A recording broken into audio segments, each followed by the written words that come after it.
میرے نبی کے پہلے خلیفہ ابو بکر، میرے نبی کے پہلے خلیفہ صدیق اکبر، صدیق اکبر، صدیق اکبر، صدیق اکبر۔ الحمدللہ رب العالمین والصلاة والسلام علی خاتم النبیین، اما بعد فاعوذ باللہ من الشیطان الرجیم، بسم اللہ الرحمن الرحیم۔ الصلاة والسلام علیک یا رسول اللہ وعلی آلک واصحابک یا حبیب اللہ۔ الصلاة والسلام علیک یا نبی اللہ وعلی آلک واصحابک یا نور اللہ۔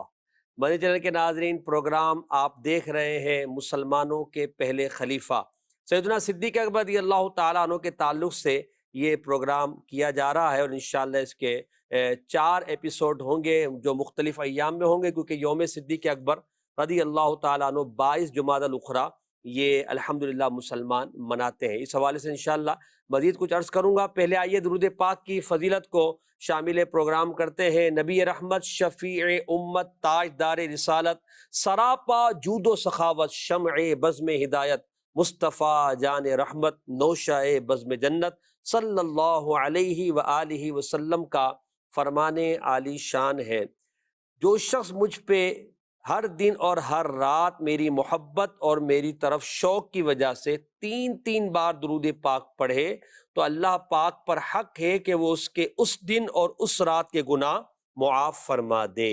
صلو علی الحبیب صلی اللہ علی محمد صلی اللہ علیہ وآلہ وسلم۔ ہمارے ساتھ شامل ہیں مبلغ دعوت اسلامی حضرت مولانا مفتی محمد جمیل عطاری مدنی، ہمارے استاد محترم بھی ہیں۔ مبلغ دعوت اسلامی فراد عطاری مدنی، مبلغ دعوت اسلامی عدنان چشتی مدنی، مبلغ دعوت اسلامی نور عالم عطاری مدنی۔ انشاءاللہ ہم صدیق اکبر رضی اللہ تعالیٰ عنہ کے تعلق سے گفتگو کریں گے۔ ابتداءً میں آپ کو ایک واقعہ سنانا چاہتا ہوں، بڑا مشہور ہے، ہم نے اسکول کی کتابوں میں اس واقعے کو پڑھا ہے، شاید آپ سنیں تو آپ کو بھی یاد آئے کہ ہاں ہم نے بھی اسکول کی 2 یا 3 کتاب میں جو اردو کی کتاب تھی اس میں یہ پڑھا تھا۔ آج اس واقعے کو ہم سنتے ہیں، اس کے راوی کون ہے؟ حضرت سیدتنا انیسہ رضی اللہ تعالیٰ عنہ روایت کرتی ہیں، سیدنا ابو بکر صدیق رضی اللہ تعالیٰ عنہ خلیفہ بننے سے پہلے 3 سال پہلے جو آپ کا ایک معمول تھا کہ آپ رضی اللہ تعالیٰ عنہ کچھ یتیم بچیاں محلے کی جو پڑوس کی تھیں ان کے یہاں جا کر ان کی بکریوں کا دودھ دھو دیا کرتے تھے، یا وہ اپنی بکریاں آپ کے پاس لاتی اور آپ رضی اللہ تعالیٰ عنہ ان کی دل جوئی کے لیے ان کی بکریوں کا دودھ دھو کر دودھ نکال کر ان کو دیا کرتے تھے۔ حضرت سیدنا محمد بن سعد وغیرہ رضی اللہ عنہم بیان کرتے ہیں کہ جب آپ رضی اللہ عنہ خلیفہ بن گئے، خلافت پر متمکن ہو گئے، عہدۂ خلافت آپ کو مل گیا، تو محلے کی ایک بچی آپ رضی اللہ تعالی عنہ کی بارگاہ میں آئی اور آ کر کہنے لگی، اب تو آپ خلیفہ بن گئے، اب تو آپ کے پاس منصب آ گیا ہے، گویا کہ کہنے لگی تو اب آپ ہماری بکریوں کا دودھ تو نہیں دھوئیں گے کیونکہ آپ کو اتنا بڑا مرتبہ مل گیا ہے۔ سبحان اللہ، قربان جائیں سیدنا صدیق اکبر رضی اللہ تعالی عنہ کے کہ یہ نبی پاک کی تربیت کے بڑے ہی بہترین شاہکار تھے۔ آپ رضی اللہ عنہ نے ارشاد فرمایا، کیوں نہیں ہے بچی، اب بھی میں تمہیں دودھ دھو کر دیا کروں گا، تمہاری بکریوں کا دودھ دھو کر تمہیں اب بھی دیا کروں گا، اور مجھے اللہ کے کرم سے یقین ہے کہ تمہارے ساتھ میرے رویے میں کسی قسم کی کوئی تبدیلی نہیں آئے گی۔ روایات میں ہے خلیفۃ المؤمنین امیر المسلمین سیدنا صدیق اکبر رضی اللہ تعالی عنہ خلافت پر متمکن ہونے کے بعد بھی ان بچیوں کی بکریوں کا دودھ دھو کر انہیں دیا کرتے تھے۔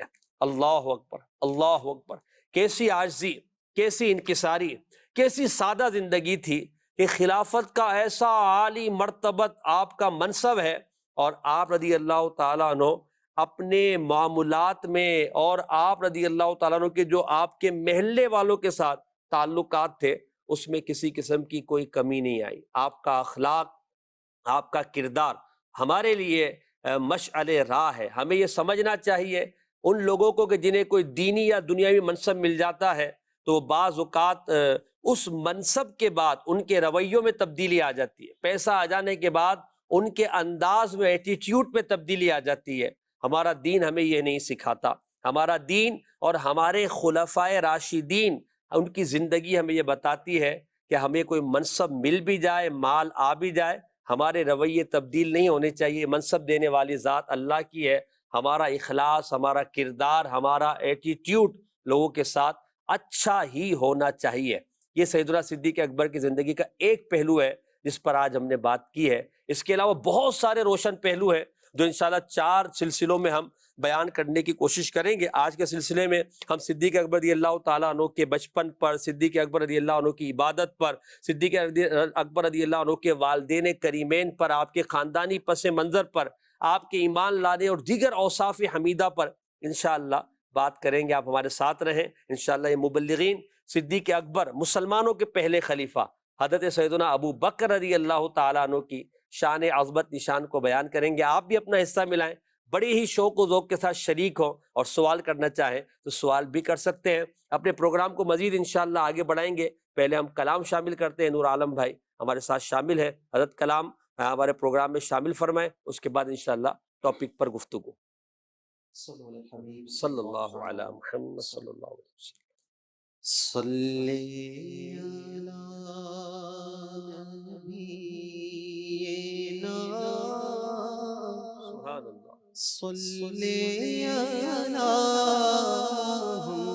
محمد صلی علی نبینا صلی علی محمد صلی علی کریمنا صلی علی محمد صلی علی شفیعنا صلی علی محمد صلی علی محمد۔ ہم بھی مدینے جائیں گے آج نہیں تو کل سہی، ہم بھی مدینے جائیں گے آج نہیں تو کل سہی، آقا ہمیں بلائیں گے آج نہیں تو کل سہی، صلی علی نبینا صلی علی محمد۔ ہم نے تو مان ہی لیا آپ ہے روح کائنات، ہم نے تو مان ہی لیا آپ ہے روح کائنات، لوگ بھی مان جائیں گے آج نہیں تو کل سہی، صلی علی نبینا صلی علی محمد۔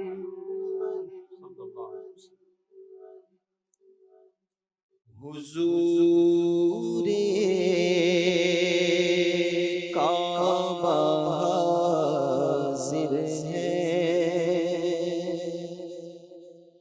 حرم کی خاک پر سر ہے،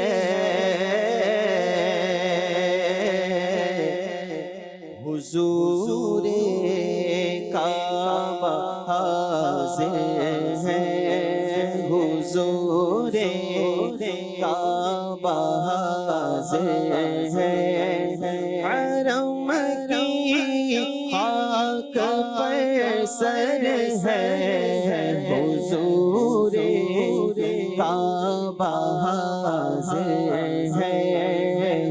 حضور کعبہ حاضر ہے، حضور کعبہ حاضر ہے، حرم کی خاک پر سر ہے، بڑی سرکار میں پہنچے، بڑی سرکار میں پہنچے، مقدر یاوری پر ہے، بڑی سرکار میں پہنچے، مقدر یاوری پر ہے، اور نہ ہم آنے کے لائق تھے، نہ مقابل دکھانے کے، نہ ہم آنے کے لائق تھے، نہ مقابل دکھانے کے، مگر ان کا کرم ذرہ نوازو بندہ پرور ہے، مگر ان کا کرم ذرہ، مگر ان کا کرم ذرہ نوازو بندہ پرور ہے، حضور کعبہ حاضر ہے، اور جو ہے بد سے رکے مجرم تو رحمت نے کہاں بڑھ کر، جو ہے بد سے رکے مجرم تو رحمت نے کہاں بڑھ کر، چلے آؤ چلے آؤ چلے آؤ چلے آؤ، یہ گھر رحمان کا گھر ہے، چلے آؤ چلے آؤ چلے آؤ چلے آؤ، یہ گھر رحمان کا گھر ہے، حضور کعبہ حاضر ہے، اور تصدق ہو رہے لاکھوں دے کعبہ پھر تصدق ہو رہے لاکھوں بندے پھر طواف خانہ کعبہ، طواف خانہ کعبہ، عجب دلچسپ منظر ہے، طواف خانہ کعبہ، طواف خانہ کعبہ، عجب دلچسپ منظر ہے، اور حسن حج کر لیا ابھی سے آنکھوں نے ضیاء پائی، حسن حج کر لیا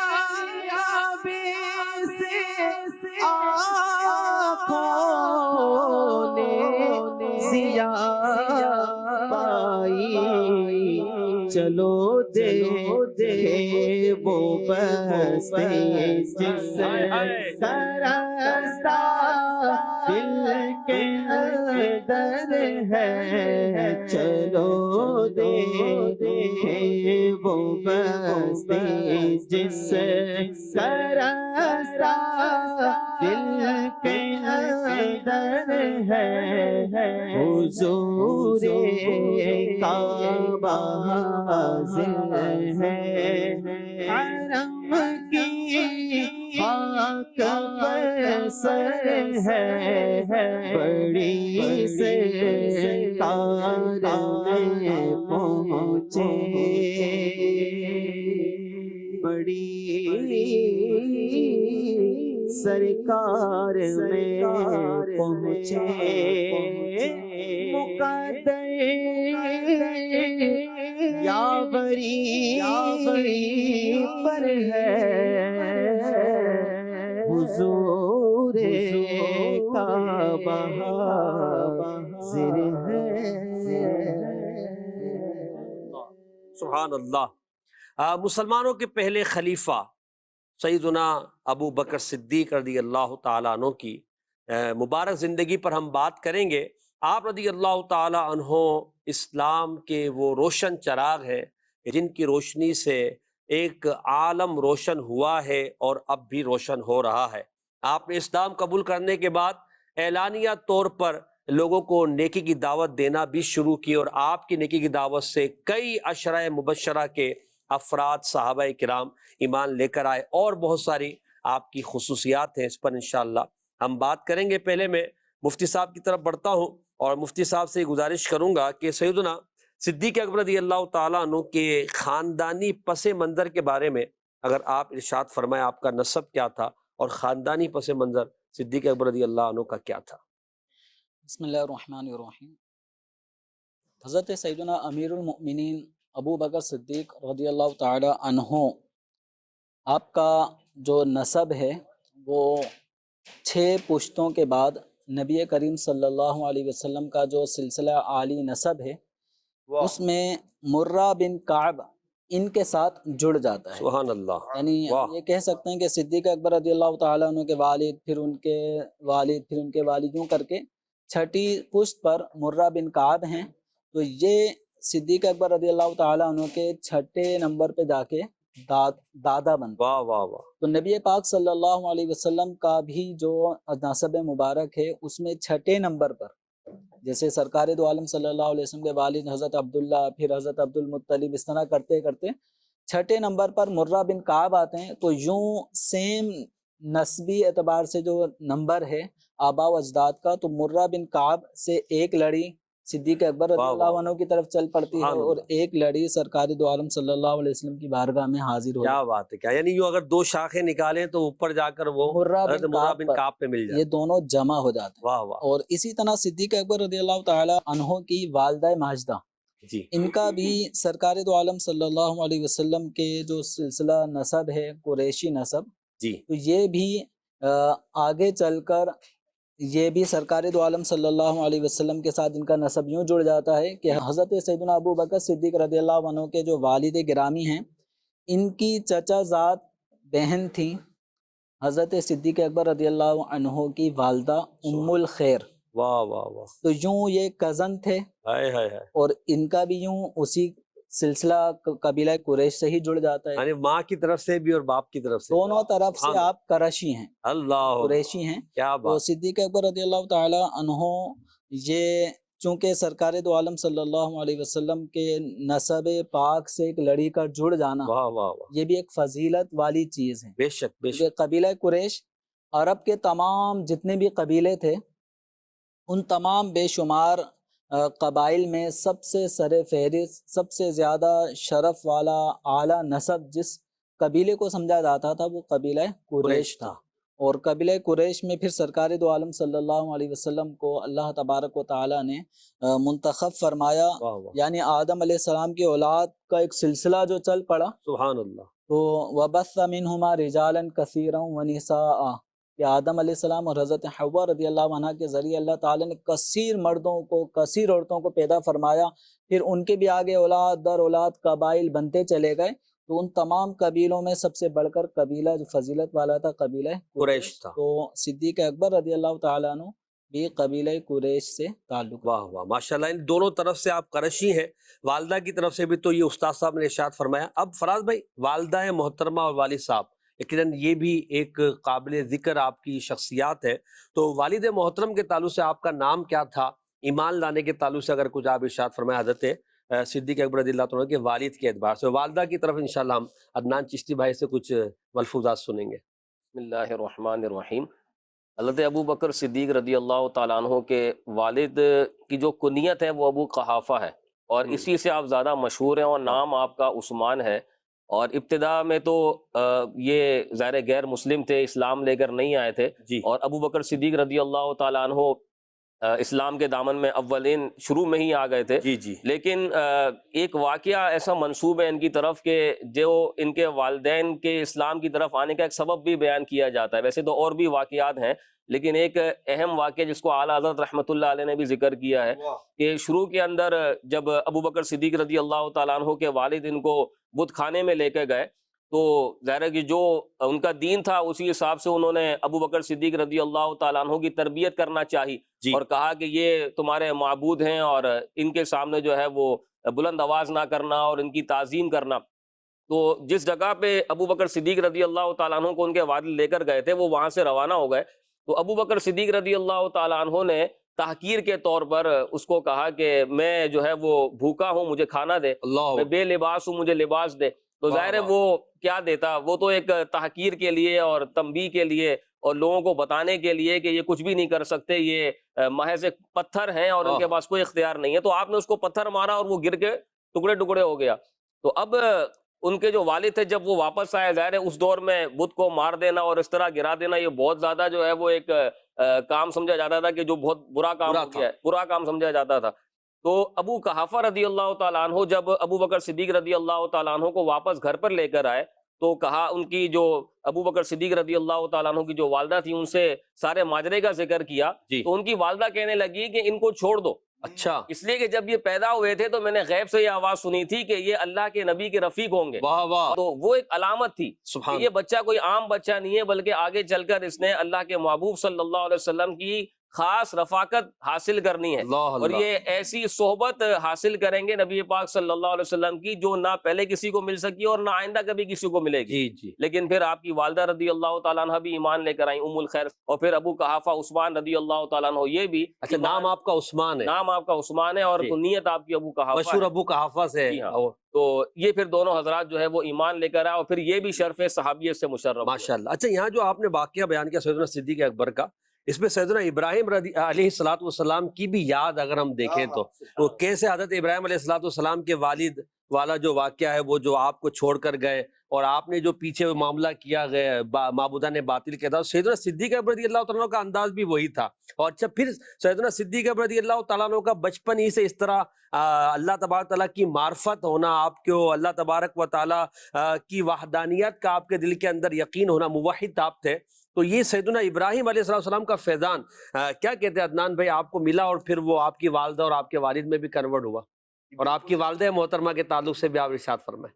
سیدنا صدیق اکبر رضی اللہ تعالی عنہ کو اللہ تبارک و تعالی نے بچپن ہی سے بڑی عظمت اور رفعت سے نوازا ہے۔ واہ واہ، اسلام اور دین اور نبی کریم صلی اللہ تعالی علیہ وآلہ وسلم کی محبت گویا بچپن ہی سے اللہ کریم نے آپ کو عطا فرما دی تھی۔ یہ وہ مومن ہے، وہ مسلمان ہے، ایک لمحے کے لیے بھی کفر ان کی جانب متوجہ نہیں ہوا، اللہ اکبر، یعنی ہمیشہ سے مسلمان ہے۔ کیا بات، نبی کریم صلی اللہ تعالی علیہ وآلہ وسلم کی بارگاہ میں حاضر ہو کر کلمہ پڑھا ہے، اللہ، اور جو گواہی تھی نبی کریم صلی اللہ تعالی علیہ وسلم کے اللہ کے نبی ہونے کی وہ آپ نے دی ہے۔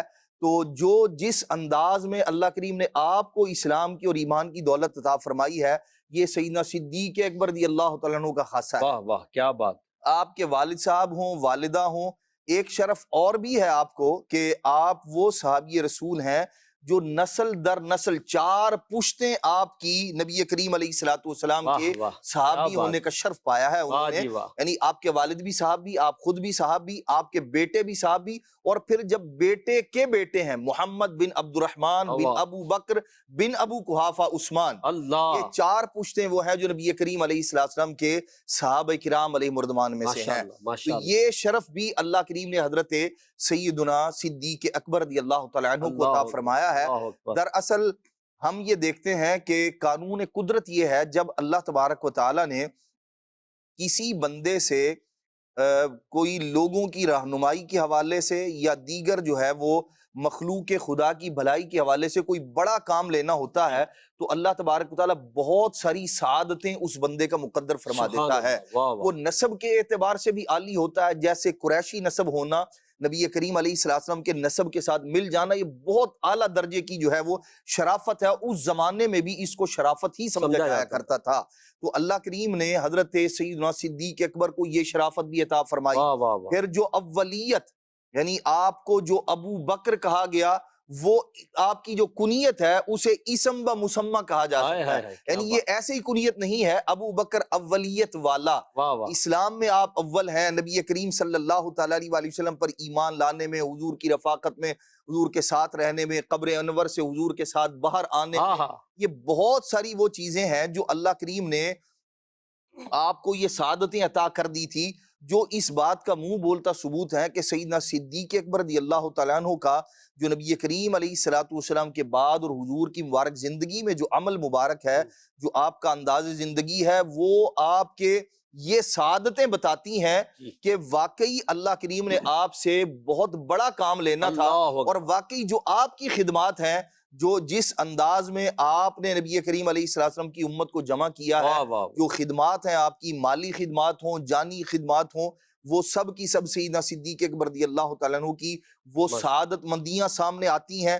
اور بندہ جو ہے وہ آپ کی قسمت پر رشک کرتا ہے سبحان اللہ. کہ آپ کی والدہ بھی حضرت ام الخیر سلمہ رضی اللہ تعالیٰ بنت سخر، ماشاءاللہ ماشاءاللہ. آپ بھی صحابیہ ہیں، اور ابتدا میں جو ہے وہ ایمان ایمان لانے لے والی خواتین میں شامل کیا ہیں. بات ہے. اور انتقال جو ہے ان کا یہ حضرت سیدنا صدیق اکبر رضی اللہ عنہ کے والد گرامی سے پہلے ہوا ہے. اچھا، یعنی پہلے ان کا انتقال ہوا اور بعد میں حضرت ابو قحافہ کا انتقال ہوا. عدنان چشتی بھائی نے جو بات کی نا، تو اعلیٰ حضرت کا بڑا خوبصورت کلام اس پر ہے. جی جی. 3-4 لائنیں وہ میں بیان کروں گا ہاں، تو بالکل. لطف انشاءاللہ دوبالا ہو جائے گا. ہائے ہائے. جو انہوں نے فرمایا آج تو کہ لطف دوبارہ کرنے کے لیے بیٹھے ہیں نا. بالکل آپ کہہ رہے ہیں بالکل. ماشاءاللہ. انہوں نے جو فرمایا نا کہ صدیق اکبر رضی اللہ تعالیٰ عنہ کی طرف لمحے بھر کے لیے بھی کفر متوجہ نہیں ہوا. جی جی. اب اعلیٰ حضرت امام علیہ السلام اس کو کس طرح بیان کرتے ہیں؟ فتاوی رضویہ میں آپ لکھتے ہیں کہ حضرت امیر المؤمنین مولا المسلمین امام الواصلین سیدنا علی المرتضی مشکل کشا کرم اللہ تعالی وجہہ الکریم، اور حضرت امیر المؤمنین امام المشاہدین افضل الاولیاء المحمدیین سیدنا و مولانا صدیق اکبر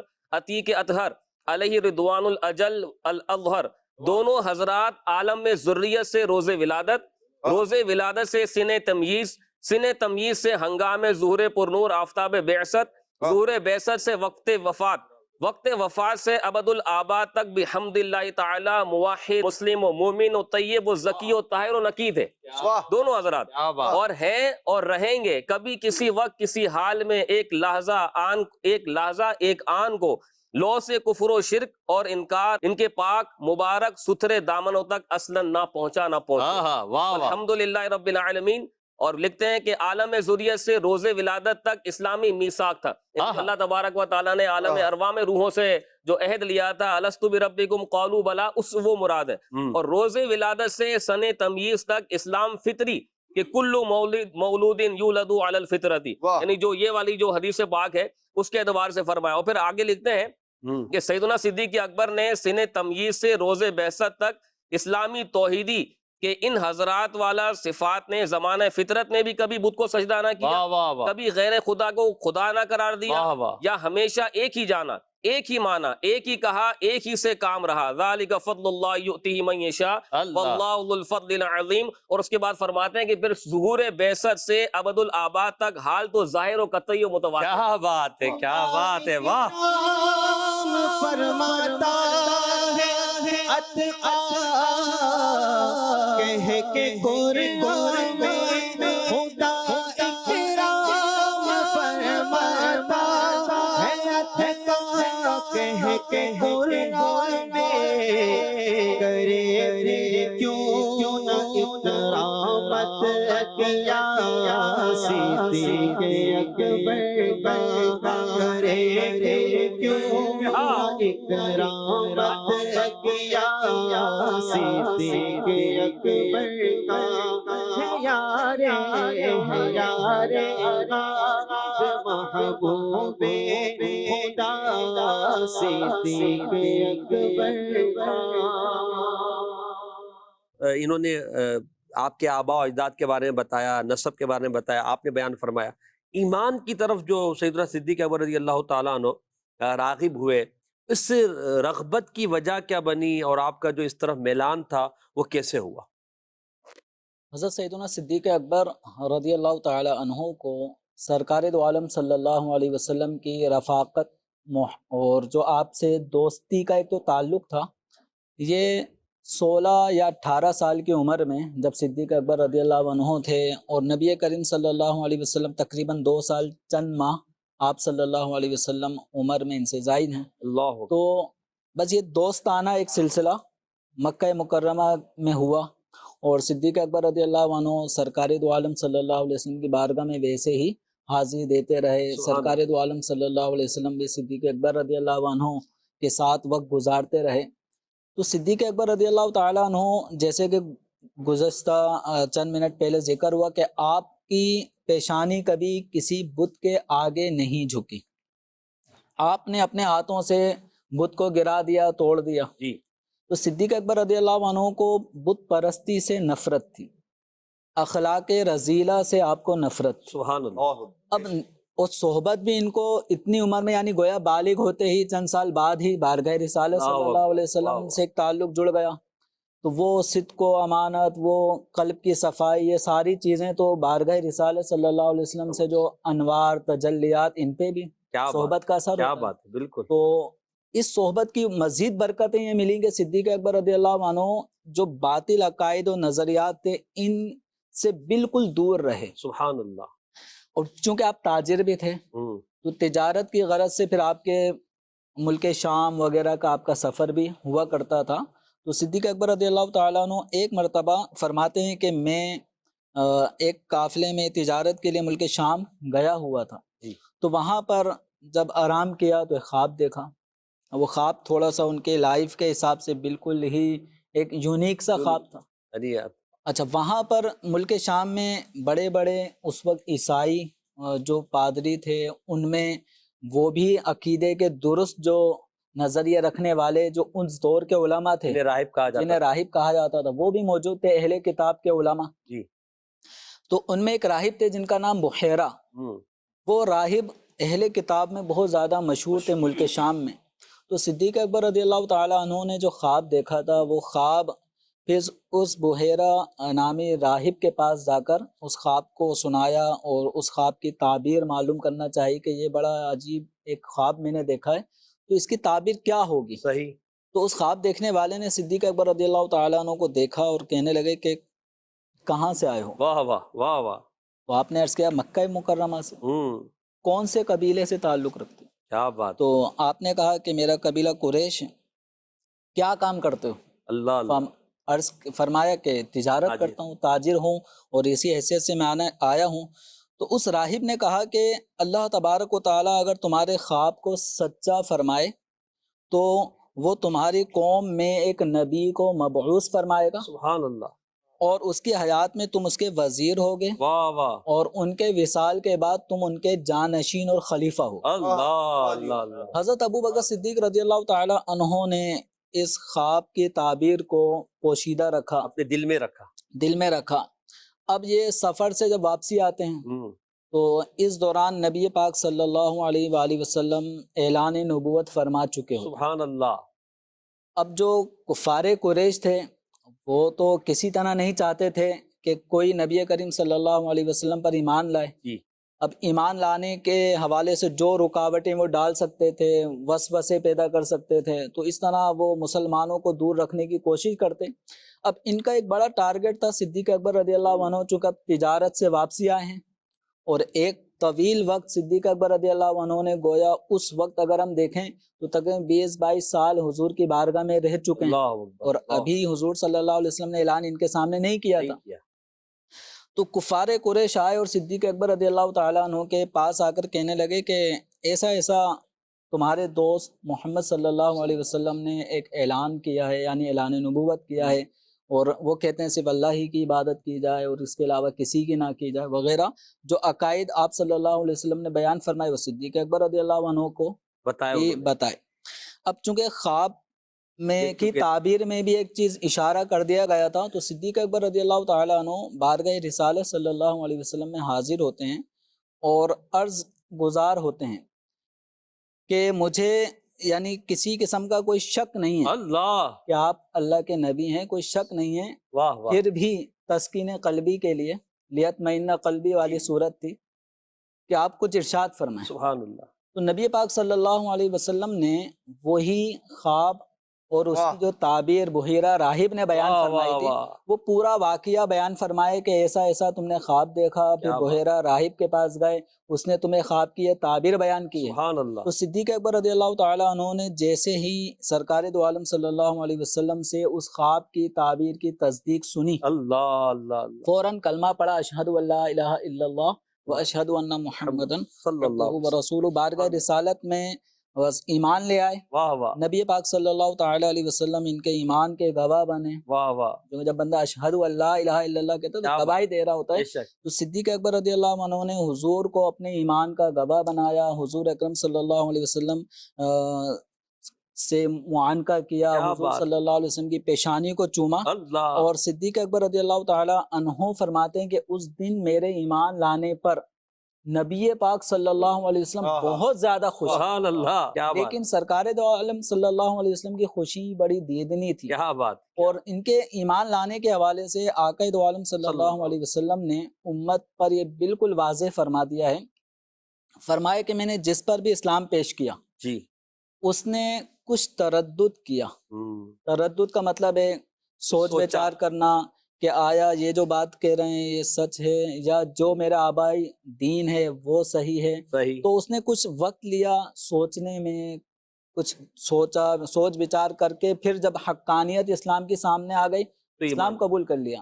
فرمایا کہ میں نے جس پر بھی اسلام پیش کیا اس نے اسلام قبول کرتے وقت کچھ تردد کا کیا، مظاہرہ کیا سوائے ابو بکر کے۔ واہ واہ واہ واہ، تو کیا حضرت ابو بات، بکر صدیق رضی اللہ تعالیٰ عنہ کا جو ایمان ہے سرکار دو عالم صلی اللہ علیہ وسلم کے ذات پر کہ آپ اللہ کے رسول برحق ہاں ہیں، ہاں ہاں، اس ایمان پر آپ کو کوئی تردد نہیں تھا، کیا کوئی بات، شک شبہ نہیں تھا، کیونکہ سرکار دو عالم صلی اللہ علیہ وسلم کے جو اوصاف حسنہ ہیں واہ واہ، ان کے ذریعے سے ساتھ رہنے کی برکت سے، صحبت بابرکت کی بنا پر آپ کے دل میں حضور صلی اللہ علیہ وسلم کی رسالت بالکل حقانیت کے ساتھ واضح واضح ہو تھی، چکی، گویا کہ ایک طویل عرصے تک ساتھ رہے ہیں لیکن حضور صلی اللہ علیہ وسلم کو کبھی انہوں نے شرک کرتے نہیں دیکھا، سبحان اللہ، حضور سے کوئی برائی نہیں دیکھی، واہ واہ، نہ سنی، نہ غیبت، نہ جھوٹ، کوئی ایسی چیز نہیں دیکھی۔ ہاں ہاں، تو آپ صلی اللہ تعالیٰ علیہ وسلم نے جب اپنے نبی ہونے کا اعلان فرمایا، ان کے سامنے اظہار کیا، تو صدیق اکبر رضی اللہ عنہ کو کوئی شک شبہ اس کیا میں بات، پیدا نہیں، کوئی رکاوٹ تھی نہیں کوئی قبول رکاوٹ کرنے میں، کیا بات، نبی کا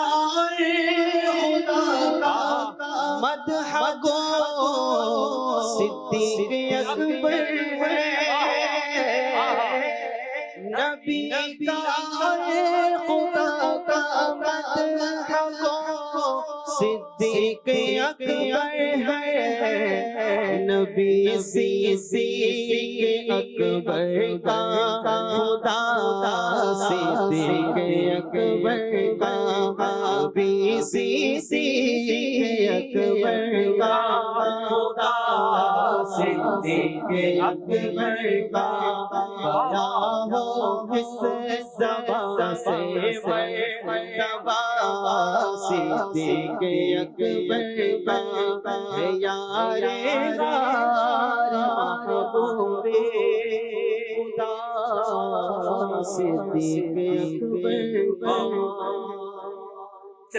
کالز کی طرف بڑھیں گے، مگر یہاں فراز بھائی ایک خواب مفتی صاحب نے بیان فرمایا، ایک اور خواب بھی صدیق رضی اللہ تعالیٰ خود بیان کرتے کہ میں نے اس طرح کا خواب دیکھا، وہ چاند کے ٹکڑے ہونے والا اور ایک واقعہ اس طرح کا ہے نا کہ چاند کے ٹکڑے ہوئے اور وہ عرب کے ایک گھر میں جا کر گرے اور پھر جو ہے وہ چاند دوبارہ وہ جمع ہو کر، وہ کیا واقعہ ہے وہ اگر آپ کو یاد ہو، عدنان چشتی بھائی کو یاد ہو، وہ بیان فرما دیں۔ اصل میں صدیق اکبر رضی اللہ تعالیٰ عنہ کے ایمان لانے کے حوالے سے مختلف واقعات ہیں اور سارے بڑے انٹرسٹنگ ہیں۔ اللہ اللہ۔ تو ایک تو یہ واقعہ جو آپ نے ابھی جس کا تذکرہ کیا خواب کا، لیکن میرے ذہن میں ایک اور واقعہ آ رہا تھا، وہ میں انشاءاللہ بیان کرتا ہوں، کیونکہ یہ جو خواب والا واقعہ تقریباً ملتا جلتا ہی ہے کہ صدیق مگر یہ اکبر، والا واقعہ پھر آپ بیان فرما دیجیے گا انشاءاللہ۔ وہ جو واقعہ اس میں بھی تقریباً بات اسی طریقے کی ہے، لیکن اس میں صدیق اکبر رضی اللہ تعالیٰ عنہ یمن کی طرف سفر کرتے ہیں، صحیح۔ کیونکہ آپ تاجر تھے اور آپ یمن کی طرف جاتے تھے۔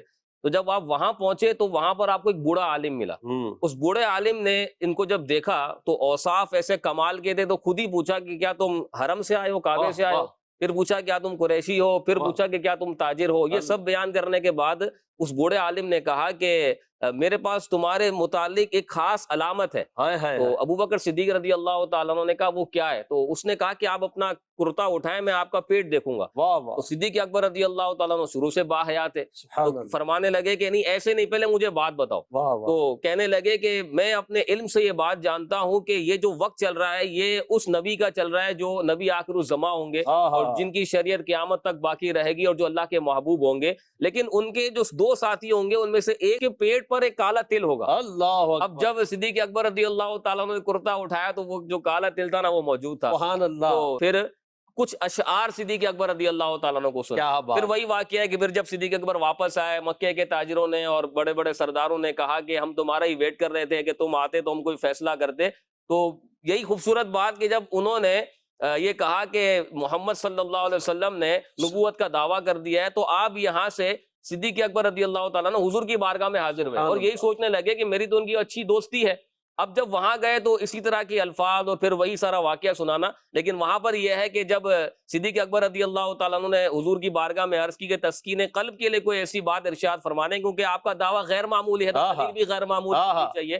تو حضور علیہ الصلوۃ والسلام نے ارشاد فرمایا تم یمن میں اس بوڑھے عالم سے نہیں ملے تھے؟ اللہ صدیق اکبر رضی اللہ تعالیٰ عنہ نے عرض کی کہ یار میں تو بہت سارے بوڑھوں سے ملا تھا۔ جی۔ تو حضور نے فرمایا نہیں، وہ عالم جس نے تمہیں اشعار سنائے تھے اور میرے متعلق بیان کیا تھا۔ تو یہ سنتے ہی صدیق اکبر رضی اللہ تعالیٰ عنہ فوراً ایمان لے کر اور آپ نے کلمہ کیا بات ہے، کیا بات ہے صدیق اکبر کی۔ ہو چکا ہے جو ہوگا حضور جانتے ہیں،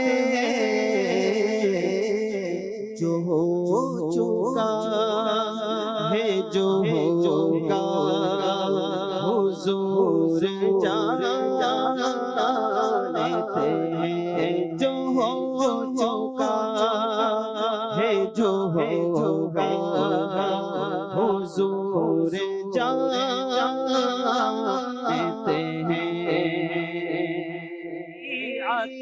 عطا سے خدایا حضور جانتے ہیں، تیری عطا سے خدایا حضور جانتے ہیں۔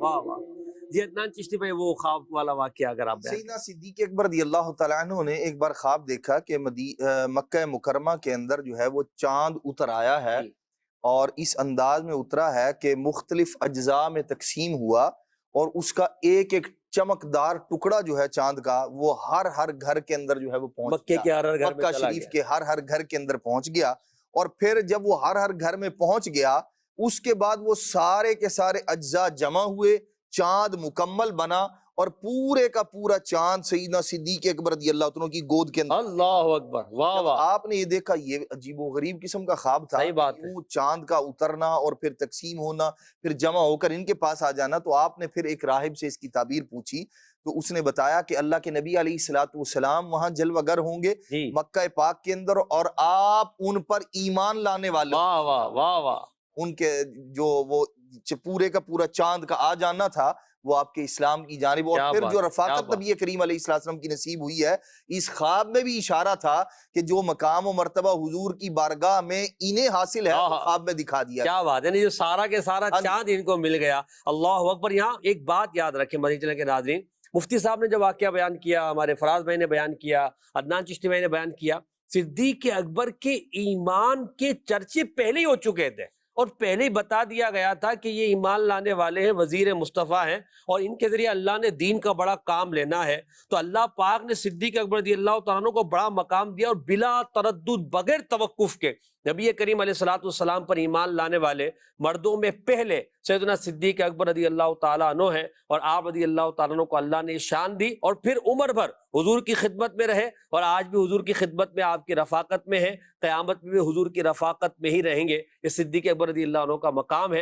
انشاءاللہ اس پر مزید کچھ گفتگو کریں گے، کچھ کالز کو شامل کرتے ہیں اور ہمارے پروگرام کے مزید ٹاپکس بھی انشاءاللہ شامل کرتے ہیں۔ جی مفتی صاحب سے گزارش یہ ہے، بتائیے کہ حضرت ابو بکر صدیق رضی اللہ تعالیٰ عنہ پہلے خلیفہ بنے، اس لیے ان تمام صحابہ میں سب سے افضل ہیں، یہ یعنی آپ کی افضلیت کی وجہ سے خلافت کا منصب ہے؟ یعنی افضلیت کی وجہ خلافت کا منصب ہے کیا؟ حضرت سیدنا صدیق اکبر رضی اللہ تعالیٰ عنہ یا حضرت عمر یا حضرت عثمان غنی یا مولا علی کرم اللہ تعالیٰ وجہ الکریم جو خلیفہ رسول بنے ہیں، جی تو خلافت کی وجہ سے ترتیب افضلیت نہیں ہے۔ صحیح۔ یعنی ایسا نہیں ہے جو پہلے خلیفہ بن گیا اس لیے وہ افضل ہو گیا، بلکہ سبب خلافت جو بنا نا وہ افضلیت ہی بنی۔ واہ واہ واہ واہ۔ جو رسول اکرم صلی اللہ علیہ وسلم کی امت میں جو سب سے افضل تھے، اللہ تعالیٰ نے رسول اکرم صلی اللہ علیہ وسلم کی خلافت اور حضور کی جانشینی انہی کو عطا فرمائی۔ اللہ اکبر۔ تو امت میں سب سے زیادہ فضیلت والے وہ صدیق اکبر رضی اللہ تعالیٰ عنہ تھے۔ اس کی کئی احادیث کریمہ میں دلائل موجود ہیں، قرآن پاک سے دلائل موجود ہیں۔ وَسَيُجَنَّبُهَا الْأَتْقَى، جی سب سے بڑھ کر پرہیزگار جہنم سے بہت دور رہے گا۔ واہ واہ واہ۔ اس آیت کریمہ میں جو لفظ اتقا استعمال ہوا ہے، مفسرین کا اس پر اجماع ہے کہ اس سے مراد صدیق اکبر رضی اللہ تعالیٰ عنہ۔ کیا بات، کیا بات۔ ان اکرمکم عند اللہ اتقاکم، تم میں سب سے زیادہ عزت و شرافت و کرامت والا وہ ہے جو تم میں سب سے زیادہ اتقا ہے۔ تو بنص قرآنی اتقاکم، واہ واہ۔ یہ صدیق اکبر رضی اللہ تعالی عنہ وسیجنبہ الاتقا میں وہ مراد۔ کیا بات۔ تو یوں سب سے بڑھ کر شرافت والے آپ ہوئے۔ اسی طرح احادیث کریمہ میں بھی نبی کریم صلی اللہ علیہ وسلم نے صدیق اکبر رضی اللہ عنہ کے حوالے سے کئی ایسی اشارے کیے، بعض صورتوں میں تو کھل کر گویا ان کی فضیلت کو بیان فرمایا۔ ایک حدیث مبارکہ میں فرمایا گیا کہ لا ينبغي لقوم، کسی بھی قوم کے لیے یعنی کسی بھی جماعت کے لیے یہ مناسب نہیں ہے، فیہم ابو بکر، جن میں ابو بکر موجود ہوں۔ کیا بات مناسب نہیں ہے؟ ان یؤمہم غیرہ، واہ واہ، کہ ان کے ہوتے ہوئے کوئی اور امامت کر سکے۔ کیا بات، کیا بات۔ وقت وصال سے، مرض وصال میں آپ صلی اللہ علیہ وسلم نے کچھ نمازیں اپنے گھر میں ہی پڑھی ہیں اور مسجد میں نہیں تشریف لائے۔ البتہ 3 نمازیں ایسی ہیں کہ جو آپ صلی اللہ علیہ وسلم نے صدیق اکبر رضی اللہ عنہ کی امامت میں پڑھی ہیں۔ واہ واہ واہ۔ خود نبی امام الانبیاء ہیں، لیکن اپنے موجودگی میں مصلی امامت جس کے لیے آپ صلی اللہ علیہ وسلم نے منتخب فرمایا وہ صدیق اکبر رضی اللہ عنہ۔ سبحان اللہ۔ حتیٰ کہ ایک موقع پر ارشاد فرمایا مرو ابا بکر ان یصلی بالناس، ابو بکر کو کہو کہ نماز پڑھائیں۔ سبحان اللہ۔ تو صدیق اکبر رضی اللہ عنہ حضور سے بہت محبت کرتے تھے۔ اب رسول اکرم صلی اللہ علیہ وسلم مصلی پر نہ ہو، صدیق اکبر رضی اللہ عنہ کے قلب اطہر پر یہ بھی ایک گراں تھا کہ ان کے پیچھے پہلی صف میں نماز پڑھنے کا موقع ملتا، آج حضور نہ ہو۔ تو مصلی رسول پہ کھڑے ہونے کا جو ایک کام ہے یہ کوئی آسان منصب ہے، بہت بڑا۔ تو یہ رقیق القلبی کی بنا پر حضرت عائشہ رضی اللہ عنہ نے عرض کیا یا رسول اللہ وہ بہت رقیق القلب ہیں، آپ کی غیر موجودگی میں وہ امامت نہیں کر پائیں گے۔ تو صدیق اکبر رضی اللہ عنہ کے حوالے سے پھر حضور نے فرمایا کہ ان کو کہو نماز پڑھائیں۔ سبحان اللہ۔ جہاں تک کہ صدیق اکبر رضی اللہ تعالیٰ عنہ نے نماز پھر پڑھائی۔ واہ واہ۔ تو یعنی حضور کا اس قدر شدت سے حکم تھا کہ ابو بکر کو حکم دو کہ وہ نماز پڑھائیں۔ تو رسول اکرم صلی اللہ علیہ وسلم کے دور میں ہی ایک وقت ایسا ہوا کہ سرکار صدیق اکبر رضی اللہ عنہ چونکہ نماز پڑھا رہے ہیں، تو ایک موقع ایسا آیا کہ صدیق اکبر رضی اللہ تعالیٰ عنہ ہی چونکہ سلیکٹ ہو چکے تھے امامت کے لیے، تو یہ اس وقت نہیں تھے۔ اب کس کا ان کا انتظار ہو رہا تھا کہ آئیں آئیں آئیں. حضرت عمر رضی اللہ تعالیٰ عنہ کو ہی صحابہ نے آگے کیا کہ وہ تو ابھی تک نہیں آئے, جی. آپ ہی نماز پڑھا دیں. واہ واہ. تو حضرت عمر رضی اللہ تعالیٰ عنہ نے نماز پڑھائی. جی.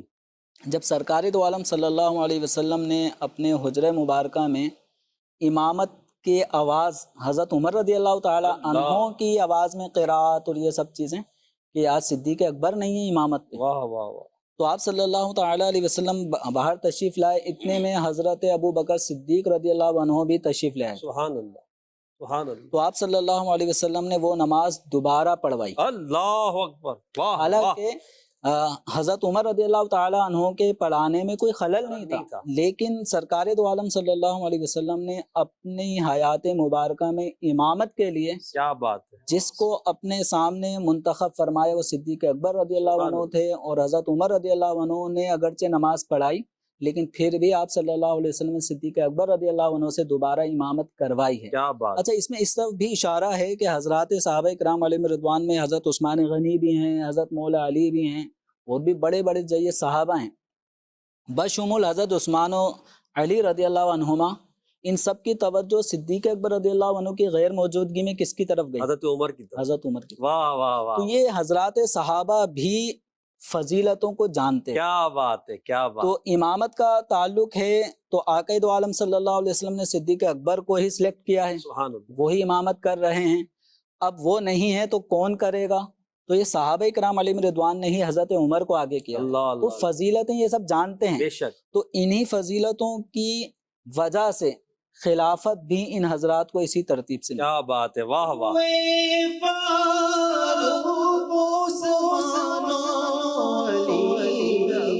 جب داخلے بیعت ہوئے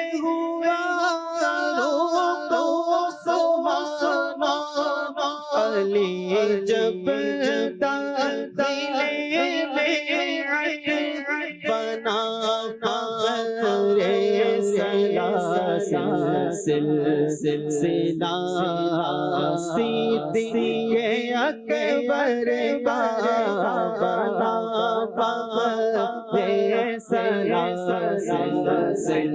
سلسلہ صدیق اکبر کیا بات. ایمان تازہ کر دیا مفتی صاحب نے. سبحان اللہ. بڑے خوبصورت انداز میں خلافت کے بارے میں ذکر فرمایا. کچھ اور کالز دیجیے گا. میرا سوال فراز مدنی بھائی سے ہے. حضور یہ ارشاد فرما دیجیے کہ کیا صدیق اکبر رضی اللہ تعالیٰ عنہ کی انفرادی زندگی کیسی تھی؟ یعنی ایک تو عوامی زندگی ہوتی ہے اور ایک انفرادی لائف, تو وہ کیسی تھی؟ براہ کرم جواب ارشاد فرما دیجیے. انفرادی زندگی آپ کی عبادات یا گھر والوں کے ساتھ تعلق, اس تعلق سے اگر کوئی اجمالی آپ بیان فرمائیں. حضرت ابو بکر صدیق رضی اللہ تعالیٰ عنہ ظاہر ہے کہ نبی کریم صلی اللہ علیہ وسلم کے تربیت یافتہ تھے, حضور علیہ الصلوۃ والسلام کی تربیت کے عکس تھے اور تربیت کے مظہر تھے, اور ظاہر ہے کہ جو صحبت نبی کریم صلی اللہ علیہ وسلم کی صدیق اکبر رضی اللہ تعالیٰ عنہ کو میسر آئی وہ کسی کو بھی نصیب نہ ہوئی, یہاں تک کہ قرآن بھی اس کی گواہی دیتا ہے. تو یہ جو رفاقت تھی یہ تو کسی اور کو نصیب ہی نہیں ہوئی. اور یہاں تک کہ جب امام الانبیاء صلی اللہ علیہ وسلم خود صدیق اکبر رضی اللہ تعالیٰ عنہ کے گھر تشریف لا رہے ہیں تو پھر تربیت کا انداز بھی کیسا ہوگا. واہ واہ. اور پھر ظاہر ہے کہ نبی کریم صلی اللہ علیہ وسلم کے بعد جو منصب خلافت تھا اور جو سارے معاملات تھے وہ سنبھالنے صدیق اکبر رضی اللہ تعالیٰ عنہ نے تھے. تو جس کا جتنا بڑا مقام ہوتا ہے نا اس کی تربیت بھی ویسی ہوتی ہے. بات ہے. کیونکہ ظاہر ہے کہ وہ معاملات کے جو صدیق اکبر رضی اللہ تعالیٰ عنہ نے تنہائی میں حضور کے دیکھے ہوں گے وہ اور کسی کو میسر ہی نہیں ہوئے. نہیں. تو یوں صدیق اکبر رضی اللہ تعالیٰ عنہ بہت سارے ایسے چیزوں میں سمجھ لیں کہ یکتا تھے اور رازدار تھے حضور علیہ الصلوۃ والسلام کے. تو یوں تربیت بھی حضور علیہ الصلوۃ والسلام کی طرف سے ویسی ہی ہوئی. اور آپ کا باہر کا معاملہ بھی جو تھا وہ بھی ظاہر ہے کہ حضور علیہ الصلوۃ والسلام کی تربیت کے مطابق تھا, اور گھر کے اندر بھی جو آپ کا سلسلہ تھا وہ اسی طریقے سے تھا. یہاں تک کہ صدیق اکبر رضی اللہ تعالیٰ عنہ کی اگر عبادت کے معاملات دیکھیں, ابھی ابتدائی اسلام ہے, ابھی قرآن پاک کا نزول جاری ہے, آپ نے اسی وقت اپنے گھر کے اندر ایک مسجد سی تعمیر کر لی. آپ رضی اللہ تعالیٰ عنہ وہاں پر اللہ کی عبادت کیا کرتے تھے, نمازیں پڑھا کرتے تھے, اور ایسی قرات کیا کرتے تھے کہ آس پاس والے جمع ہو جایا کرتے تھے. بعض روایتوں میں یہ بھی ہے کہ صدیق اکبر رضی اللہ تعالیٰ عنہ کی قرات سن کر وہ داخل اسلام ہو گئے. اللہ. یہ ابتدائے اسلام کی بات ہو رہی کیا ہے بات. کہ ابھی جو ہے وہ وحی کا نزول ہے, ابھی سلسلہ جاری ہے, لیکن ابھی اعلانیہ کعبے میں جو ہے وہ نمازوں کا نمازیں سلسلہ نہیں ہے, لیکن یہاں پر صدیق اکبر رضی اللہ تعالیٰ عنہ نے گھر میں اپنی عبادت کا معاملہ شروع کر دیا. کیا بات. اسی طریقے سے جو اگر تربیت کی بات کی جائے تو ایک مرتبہ ابو بکر صدیق رضی اللہ تعالیٰ عنہ کہیں سے گزر رہے تھے, تو آپ کے جو شہزادے تھے ان کی کسی پڑوسی کے ساتھ جو ہے وہ انبن ہو گئی. تو اب تربیت کا انداز دیکھیں, بعض اوقات ہوتا ہے نا بندہ باہر والوں کو تو سمجھا رہا ہوتا ہے لیکن گھر والوں کے اندر سامنے سے جو نا وہ صرف نظر کر رہا ہوتا ہے, ان کی وہ اس انداز میں تربیت نہیں کر پا رہا ہوتا. لیکن صدیق اکبر رضی اللہ تعالیٰ عنہ نے کیسی تربیت فرمائی کہ اپنے شہزادے کو فرمانے لگے کہ تم اس سے جھگڑا نہ کرو, اس لیے کہ لوگ تو تمہیں دیکھ کر گزر جائیں گے, اگرچہ تم حق پر ہو لیکن بعد میں تمہارے خلاف باتیں کریں گے. یہ سن کر ان کے جو شہزادے تھے انہوں نے پھر جو بھی معاملہ تھا وہ رفع دفع کر دیا. تو یوں صدیق اکبر رضی اللہ تعالیٰ عنہ گھر کے معاملات بھی اسی طرح ہی چلایا کرتے تھے. پھر آپ کی سیرت کے اندر تو اس طرح کے واقعات کثرت سے ملتے ہیں کہ آپ لوگوں کے جا کر کام کرایا کرتے تھے. یعنی یہ بھی ایک تنہائی والا معاملہ ہے نا, یعنی کسی کو پتہ نہ چل سکے, انفرادی معاملہ ہے, کسی کو پتہ نہ چل سکے کہ میں جو ہے وہ خلیفہ ہونے کے باوجود بھی یہ کام کر رہا ہوں. جیسے کہ ایک مشہور واقعہ ہے کہ ایک عورت کا جو ہے وہ بوڑھی اماں تھی اور اس کے جو ہے وہ گھر کے کام کاج صدیق اکبر رضی اللہ تعالیٰ عنہ کر کے آ جایا کرتے خاموشی کے ساتھ. تو عمر فاروق اعظم رضی اللہ تعالیٰ عنہ ظاہر نیکیوں کے معاملے میں ریس لگاتے تھے کہ مجھے صدیق اکبر کی نیکیوں تک کسی طرح میں پہنچوں, کس طرح کا معاملہ کر لوں. لیکن ظاہر ہے کہ اللہ تبارک و تعالیٰ نے جو مقام صدیق اکبر کو دیا تھا وہ ان کا ہی خاصہ تھا. تو جب آپ نے دیکھا کہ ایک مرتبہ آپ کو ہوا کہ میں دیکھوں کہ یہ کون ہے کہ رات میں ہی یہ سارے کام اس بڑھیا کے کر کے آ جاتا ہے, تو جب دیکھا تو صدیق اکبر رضی اللہ تعالیٰ عنہ سارے کام کاج کر کے وہاں سے باہر تشریف لے جا رہے ہیں. تو یہ ان کا انداز ہوا کرتا تھا. تنہائی کے اندر پھر عبادت کے معاملہ بہت زیادہ بڑھ جایا کرتے تھے, کیونکہ جیسے بھی جو آیت پڑھی مفتی صاحب نے وَسَيُجَنَّبُ الْأَتْقَى, ایک ہوتا ہے متقی.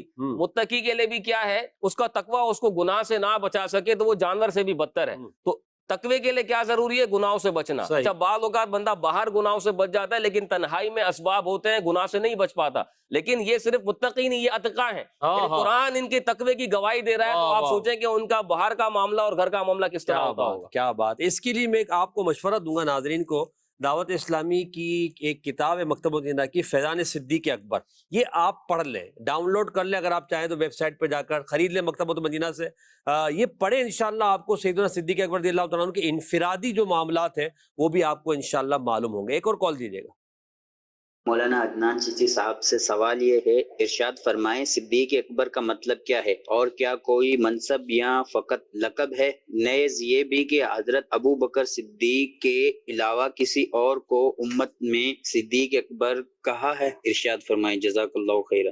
جی عدنان جی, یہ صدیق کا مطلب پھر یہ خالی لقب ہے یا کوئی واضح اس میں کوئی مناسبت ہے؟ سیدنا صدیق اکبر رضی اللہ تعالیٰ عنہ کا یہ جو لقب ہے یہ تو گویا آپ کے نام کی طرح مشہور ہے. اللہ اللہ. جب صدیق اکبر کہا جاتا ہے تو ذہن فوراً سیدنا ابو بکر صدیق رضی اللہ تعالیٰ عنہ کی طرف منتقل ہوتا ہے, اور اس پر خود جناب سیدنا علی المرتضیٰ کی گواہی موجود ہے. فرماتے ہیں ایک بار کچھ صحابہ کرام علیہ مردوان جو ہے وہ انہوں نے دیکھا کہ سیدنا علی المرتضیٰ کرم اللہ تعالی وجہ الکریم خوش طبعی فرما رہے ہیں, تو کہا کہ کچھ اپنے دوستوں کے بارے میں بھی بتائیے. تو آپ نے فرمایا نبی کریم علیہ السلام کے جتنے اصحاب ہیں سب میرے دوست ہیں.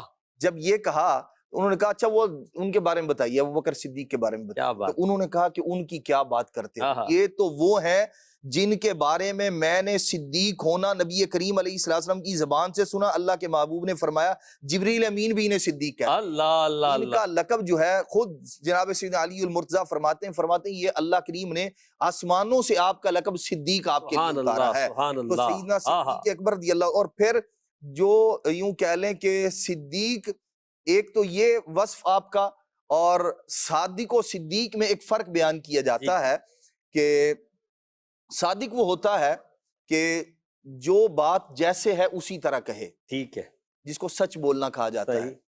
اور صدیق کہتے ہیں اس کو, اور بھی معنی ذکر کیے گئے, لیکن مفتی احمد خان نعیمی رحمت اللہ تعالی علیہ نے ایک معنی ذکر فرمایا. فرماتے ہیں صدیق وہ ہے جیسے کہہ دے معاملہ اسی طرح ہو جائے. واہ واہ واہ, صادق وہ جیسے ہے اسی طرح بتا دے, اور صدیق وہ جیسے وہ کہہ دے اسی طرح معاملہ ہو جائے. اور اس پر پھر آپ نے جناب سیدنا